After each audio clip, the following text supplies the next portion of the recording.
ಸ್ತೋತ್ರವಾಗಲಿ. ಮತ್ತೊಂದು ದಿನವನ್ನು ಕಾಣುವಂಥ ದೇವರು ಸಹಾಯ ಮಾಡಿದ್ದಕ್ಕಾಗಿ ಸ್ತೋತ್ರ. ಆತನು ಮಾಡಿದೆಲ್ಲ ಉಪಕಾರಗಳಿಗಾಗಿ, ಎಲ್ಲ ಆಶೀರ್ವಾದಗಳಿಗಾಗಿ ದೇವರಿಗೆ ಸ್ತೋತ್ರವನ್ನು, ಮಹಿಮೆಯನ್ನು ಸಲ್ಲಿಸ್ತಾ ಇದ್ದೇನೆ. ಇಂದಿನ ವೇದ ಅಧ್ಯಯನಕ್ಕಾಗಿ ಒಂದು ವಾಕ್ಯವನ್ನು ಓದಿಕೊಳ್ಳೋಣ. ನೆಹಮ್ಯ ಪುಸ್ತಕ 4ನೇ ಅಧ್ಯಾಯ 20ನೇ ವಾಕ್ಯ. ನಿಮಗೆ ಕೊಂಬಿನ ಧ್ವನಿಯು ಯಾವ ಸ್ಥಳದಿಂದ ಕೇಳಿ ಬರುವುದೋ ಆ ಸ್ಥಳಕ್ಕೆ ನಮ್ಮ ಹತ್ತಿರ ಕೂಡಿ ಬನ್ನಿರಿ. ನಮ್ಮ ದೇವರು ನಮಗೋಸ್ಕರ ಯುದ್ಧ ಮಾಡುವನು ಎಂದು ಹೇಳಿದೆನು. ನೆಹಮ್ಯನು ಬಾಬೆಲ್ನಿಂದ ಈ ಯೆರೂಸಲೇಮಿಗೆ ದೇವಾಲಯವನ್ನು ಕಟ್ಟಿದ ನಂತರ ಪೌಳಿಗೋಡೆಯನ್ನು ಕಟ್ಟುವುದಕ್ಕಾಗಿ ಬರ್ತಾನೆ. ಪಟ್ಟಣಕ್ಕೆ ಒಂದು ಪೌಳಿಗೋಡೆ ಕಟ್ಟಬೇಕು, ಯಾಕೆಂದರೆ ಪಟ್ಟಣ ಹಾಳು ಬಿದ್ದಿದೆ, ಆ ಗೋಡೆಗಳೆಲ್ಲ ಹಾಳು ಬಿದ್ದಿದ್ದಾವೆ, ಪಟ್ಟಣ ಎಲ್ಲ ರೆಡಿ ಆಗ್ತಾ ಇದೆ. ಆದರೆ ಮತ್ತೆ ಪೌಳಿಗೋಡೆ ಕಟ್ಟಿಲ್ಲ ಅಂತ ಹೇಳಿದ್ರೆ ಶತ್ರು ಮತ್ತೆ ಆಕ್ರಮಣ ಮಾಡುವಂತಹ ಸಾಧ್ಯತೆಗಳಿರೋದ್ರಿಂದ ಆ ಪಟ್ಟಣವನ್ನು ಸೇಫ್ ಮಾಡುವುದಕ್ಕಾಗಿ ಪೌಳಿಗೋಡೆಯನ್ನು ಕಟ್ಟಬೇಕು ಎಂಬ ಒಂದು ಆಸೆಯಿಂದ ಅವನು ಬರ್ತಾನೆ. ಏಕೆಂದರೆ ಅವನು ಒಳ್ಳೆಯ ಒಂದು ಅರ್ಥಶಸ್ತ್ರನ ಪಾನ ಸೇವಕನಾಗಿರ್ತಾನೆ. ಅವನಿಗೆ ಪಾನದ್ರವ್ಯವನ್ನು ಕೊಡುವಂತಹ ಒಬ್ಬ ವ್ಯಕ್ತಿ ಆಗಿರ್ತಾನೆ. ಆದರೆ ಅವನಿಗೊಂದು ಆಸೆ ಏನಿದೆ, ತನ್ನ ಪಟ್ಟಣವಾದ ಪೌಳಿಗೋಡೆಗಳು ಹಾಳು ಬಿದ್ದಿರೋದ್ರಿಂದ ಅದನ್ನು ಕಟ್ಟಿಸ್ಬೇಕು ಅನ್ನೋದೊಂದು ಉದ್ದೇಶ. ಆ ಒಂದು ಉದ್ದೇಶದಿಂದ ರಾಜನ ಬಳಿಯಲ್ಲಿ ಪರ್ಮಿಷನ್ ಕೇಳ್ತಾನೆ. ರಾಜನು ಅನುಮತಿಯನ್ನು ಕೊಡ್ತಾರೆ. ಮಾರ್ಗ ಮಧ್ಯದಲ್ಲಿರುವಂತಹ ಪ್ರಯಾಣಕ್ಕಿರುವ ಸಹಾಯಗಳನ್ನೆಲ್ಲ ಮಾಡ್ತಾನೆ. ಅವನು ಇಲ್ಲಿ ಬಂದು 4ನೇ ಅಧ್ಯಾಯ ಆರಂಭದಲ್ಲಿ ನಾವು ನೋಡ್ತೇವೆ, ನಾವು ಪೌಳಿಗೋಡೆಯನ್ನು ಕಟ್ಟುತ್ತಿದ್ದ ಸುದ್ದಿಯು ಸನ್ಬಲ್ಲಟನಿಗೆ ಮುಟ್ಟಿದಾಗ ಅವನು ಹೊಟ್ಟೆ ಕಿಚ್ಚು ಮತ್ತು ಸಿಟ್ಟು ಹುಳ್ಳವನಾಗಿ ಬರ್ತಾನೆ. ಜನ ವಿರೋಧ ಮಾಡ್ತಾ ಇದ್ದಾರೆ, ಯಾಕೆಂದರೆ ಅಲ್ಲಿ ಕೆಲವರಿಗೆ ಗೋಡೆ ಆಗುವ ಅವಶ್ಯಕತೆ ಇಲ್ಲ. ಯಾಕೆಂದರೆ ಗೋಡೆ ಆಯಿತು ಅಂದರೆ ಸೇಫ್ ಆಗಿಬಿಡುತ್ತೆ. ಹೇಗಾದರೂ ಮಾಡಿ ಇದನ್ನು ಮತ್ತೆ ಹಾಳು ಮಾಡಬೇಕು ಅನ್ನೋದು ಅವರೆಲ್ಲರ ಆಸೆ. ಆದರೆ ಇದನ್ನು ಸೇಫ್ ಮಾಡಬೇಕು ಅನ್ನೋದು ನೆಹಮ್ಯನ ಆಸೆ. ಈಗ ಪೌಳಿ ಗೋಡೆಯನ್ನು ಕಟ್ತಾ ಇರುವಂತಹ ಸಮಯದಲ್ಲಿ ಅವರು ಬಂದು ಸನ್ಬಲ್ಲಟ್ ಆಗಿರ್ಬೋದು, ಟೋಬಿಯಾ, ಗೆಷೆಮ್ ಇವರೆಲ್ಲರೂ ಏನು ಮಾಡ್ತಾಯಿದ್ದಾರೆ, ಬಂದು ವಿರೋಧ ಮಾಡ್ತಾ ಇದ್ದಾರೆ. ಅನೇಕ ಸಂದರ್ಭಗಳಲ್ಲಿ ಅವರು ಸಮಸ್ಯೆ ಮಾಡ್ತಾ ಇದ್ದಾರೆ. ಇದು ಏನೇ ಮಾಡಿದ್ರೂ ಸಹ ಕಟ್ಟುವುದಕ್ಕೆ ನಾವು ಬಿಡಲ್ಲ, ಇದನ್ನು ಹಾಳು ಮಾಡ್ತೀವಿ ಎಂಬುದಾಗಿ ಹೇಳಿ ಮೊದಲು ಅವರನ್ನು ಮಾನಸಿಕವಾಗಿ ಕುಂದಿಸುವಂತಹ ಪ್ರಯತ್ನವನ್ನು ಮಾಡ್ತಾ ಇದ್ದಾರೆ. ಮಾನಸಿಕವಾಗಿ ಅವರನ್ನು ಗೇಲಿ ಮಾಡ್ತಾ ಇದ್ದಾರೆ. ಅದರ 3ನೇ ವಾಕ್ಯದಲ್ಲಿ ಓದ್ತೇವೆ, ಹೇಳಿ ಯೆಹೂದ್ಯರನ್ನು ಗೇಲಿ ಮಾಡಿದನು. ಅವನ ಬಳಿಯಲ್ಲಿ ನಿಂತಿದ್ದ ಅಮ್ಮೋನಿಯನಾದ ಟೋಬಿಯನು ಅವರು ಕಟ್ಟುವ ಕಲ್ಲು ಗೋಡೆಯ ಮೇಲೆ ನರಿ ಹಾರಿದರೆ ಅದು ಬಿದ್ದು ಹೋಗುವುದು. ಒಂದು ಕಲ್ಲು ಗೋಡೆ ಮೇಲೆ ನರಿ ಹಾರಿದ್ರೆ ಬಿದ್ದು ಹೋಗುತ್ತಾ? ಬಟ್ ಅವರನ್ನು ಒಂದು ರೀತಿಯಲ್ಲಿ ಮಾನಸಿಕವಾಗಿ ಕುಗ್ಗಿಸಿ ಕೆಲಸವನ್ನು ನಿಲ್ಲಿಸಬೇಕು ಎಂಬಂಥ ಒಂದು ಪ್ರಯತ್ನ. 4ನೇ ವಾಕ್ಯದಲ್ಲಿ ಓದುವಾಗ ಅವರನ್ನು ಹೀಯಾಳಿಸ್ತಾ ಇದ್ದಾರೆ, ನಿಂದೆ ಮಾಡ್ತಾ ಇದ್ದಾರೆ. 5ನೇ ವಾಕ್ಯದಲ್ಲಿ ಕೆಣಕ್ತಾ ಇದ್ದಾರೆ.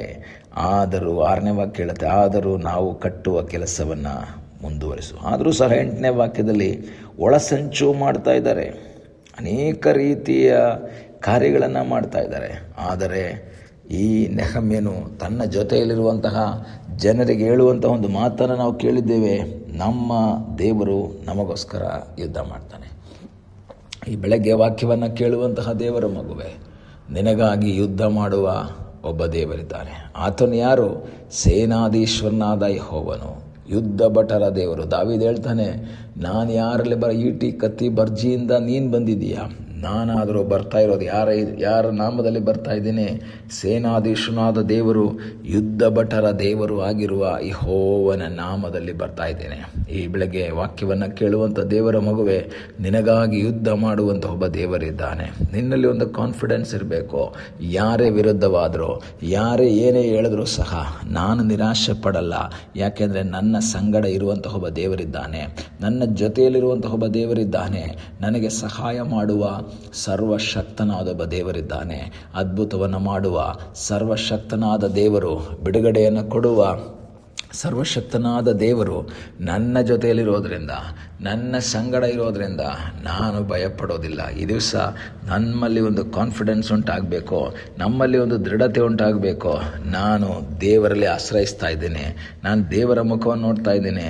ನಮಗಾಗಿ ಯುದ್ಧ ಮಾಡುವ ಒಬ್ಬ ದೇವರಿದ್ದಾನೆ, ನಮಗಾಗಿ ಕಾರ್ಯವನ್ನು ಮಾಡುವ ಒಬ್ಬ ದೇವರಿದ್ದಾನೆ. ಆ ನಂಬಿಕೆಯಲ್ಲಿ ನಾನು ಮುಂದೆ ಹೋಗುವಾಗ ನಮ್ಮ ಜೀವಿತದಲ್ಲಿ ಒಂದು ದೊಡ್ಡ ಜಯವನ್ನು ಹೊಂದಿಕೊಳ್ಳುವುದಕ್ಕೆ ಸಾಧ್ಯವಾಗುತ್ತೆ. ನೆಹಮ್ಯನಲ್ಲಿ ಒಂದು ಕಾನ್ಫಿಡೆನ್ಸ್ ಇತ್ತು. ನಾನು ಬಂದಿರೋದು ಸುಮ್ಮನೆ ಬಂದಿಲ್ಲ, ಕೆಲಸ ಬಿಟ್ಟು ನಾನು ಇಲ್ಲಿ ಬಂದಿದ್ದೀನಿ. ನನ್ನ ದೇವರು ನನ್ನ ಜೊತೆಯಲ್ಲಿದ್ದಾನೆ. ದೇವರ ಹಸ್ತಪಾಲನೆ ನನ್ನ ಜೊತೆಯಲ್ಲಿರೋದ್ರಿಂದ ಯಾರೇನೇ ಹೇಳಿದ್ರು, ಯಾರೇನೇ ಮಾಡಿದ್ರು ನಾನು ನಿರಾಶೆ ಪಡೋದಿಲ್ಲ.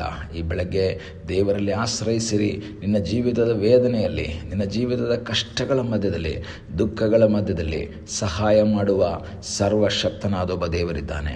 ಬಿಡುಗಡೆಯನ್ನು ಕೊಡುವಂಥ ಒಬ್ಬ ದೇವರಿದ್ದಾನೆ. ಯುದ್ಧ ಮಾಡ್ತಾರೋ ಇಲ್ಲೋ ಅಂತ ಕನ್ಫ್ಯೂಷನ್ ಅಲ್ಲ. ಜನರಲ್ಲಿ ಕನ್ಫ್ಯೂಷನ್ ಬಂದಾಗ, ಜನರಲ್ಲಿ ಒಂದು ಭಯದ ವಾತಾವರಣ ಬಂದಾಗ ನೆಹಮ್ಯ ಹೇಳ್ತಾ ಇದ್ದಾನೆ, ಇಲ್ಲ, ನಮ್ಮ ದೇವರು, ನಾವು ಆರಾಧನೆ ಮಾಡುವ ದೇವರು ನಮಗಾಗಿ ಯುದ್ಧ ಮಾಡ್ತಾನೆ. ನಂಬಿಕೆಯಿಂದ ಹೇಳಿದಂತಹ ನೆಹಮ್ಯನಿಗೋಸ್ಕರ ದೇವರು ಯುದ್ಧ ಮಾಡಿ ಆ ಗೋಡೆಯನ್ನು 52 ದಿನದಲ್ಲಿ ಕಟ್ಟಿ ಪೂರೈಸುವುದಕ್ಕೆ ದೇವರು ಸಹಾಯ ಮಾಡಿದರೆ, ನಿನ್ನ ಜೀವಿತದಲ್ಲಿ ಬರುವ ಎಲ್ಲ ಶೋಧನೆಗಳ ಮಧ್ಯದಲ್ಲಿ, ಈ ಕಟ್ಟುಗಳ ಮಧ್ಯದಲ್ಲಿ ಯೆಹೋವನು ನಿನಗಾಗಿ ಯುದ್ಧ ಮಾಡಿ ನಿನಗೆ ಜಯವನ್ನು ಕೊಡುವುದಕ್ಕೆ ಶಕ್ತನಾಗಿದ್ದಾನೆ. ನಂಬಿಕೆಯಿಂದ ಹೇಳು, ಯೆಹೋವನು ನನಗಾಗಿ ಯುದ್ಧ ಮಾಡ್ತಾನೆ. ಪ್ರಾರ್ಥನೆ ಮಾಡೋಣ.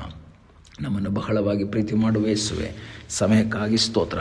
ಈ ಸಮಯದಲ್ಲಿ ಮತ್ತೊಂದು ಆವರ್ತಿ ನಿನ್ನ ಸಂಧಾನಕ್ಕೆ ನಾವು ಬಂದಿದ್ದೇವೆ. ತಲೆಬಾಗಿರುವಂಥ ನಿನ್ನ ಮಕ್ಕಳನ್ನ ಆಶೀರ್ವಾದ ಮಾಡು.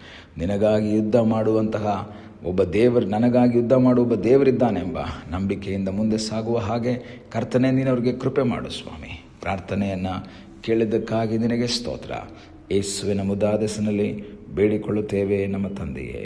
ಆಮೇನ್. God bless you.